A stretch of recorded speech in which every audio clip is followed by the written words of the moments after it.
Proses pembangunan tempat yoga di dekat Pura Keramat Batu Bolong, Desa Cemagi tampak masih dikerjakan. Padahal sebelumnya Bupati Badung Nyoman Giriprasta menginstruksikan untuk menghentikan pembangunan karena belum dilengkapi izin.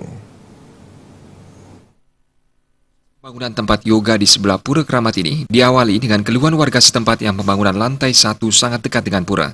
Selain itu, pemerintah Kabupaten Badung menghentikan pembangunan karena belum melengkapi izin seperti IMB karena luas lahan tidak sesuai dengan kenyataan di lapangan. Pemerintah Kabupaten Badung mengizinkan kembali pembangunan jika proses perizinan sudah dilengkapi pemilik bangunan. Sementara hasil pantauan tim liputan Bali TV, proses pembangunan masih berjalan seperti biasa. Meski belum dilengkapi IMB, namun bangunan yang direncanakan untuk pembangunan tempat yoga ini sudah mengantongi persetujuan prinsip yakni nomor 2946 tertanggal 12 Mei 2015. Jaya Kesuma, Bali TV.